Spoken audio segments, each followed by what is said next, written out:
ভিডিওটা এড়িয়ে যাবেন না, ভিডিওটা অত্যন্ত গুরুত্বপূর্ণ। শেয়ার দিবেন, প্রতিবাদের আওয়াজ তুলবেন।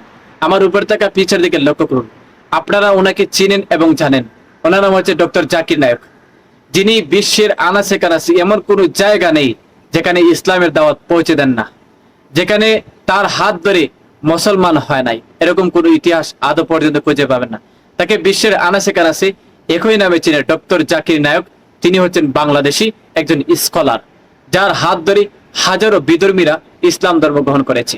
কিন্তু দুঃখের বিষয় হলো, ফ্যাসিস্টবাদী ক্ষমতাকালীন অবস্থায় শেখ হাসিনা তার গুরুত্ব, তার কদর বুঝছিল না, তাকে সম্মান দিতে পারছিল না। কিন্তু বাহির দেশে তাকে ঠিকই সম্মান দিয়েছিল, তাই তো তার পিসিটিভিকে বন্ধ করে দিচ্ছিল। ইতিমধ্যে পিসিটিভিকে আবারও চালু করার জন্য সরকারের কাছে আইনি নোটিশ দেওয়া হচ্ছে। আমরা চাই আবারও যেন পিসিটিভি আমাদের মধ্যে ফিরে আসে। মুসলিম উম্মার ক্লান্তির লগ্নে ডক্টর জাকির নায়ক একান্ত প্রয়োজন, কারণ তিনি ইসলামের দাওয়াত মানুষের সঠিক রেফারেন্স, সঠিক কোরআন হাদিস দ্বারা, দলিল দ্বারা বোঝাচ্ছেন। তাই ভিডিওটা সর্বোচ্চ শেয়ার দিবেন। আমরা চাই বাংলাদেশ সরকার যেন দ্রুত পিসিটিভি চালু করে আবারও ডক্টর জাকির নায়ককে আমরা পিসিটিভির সামনে দেখতে চাই। সবাই একটি আওয়াজ তুলো।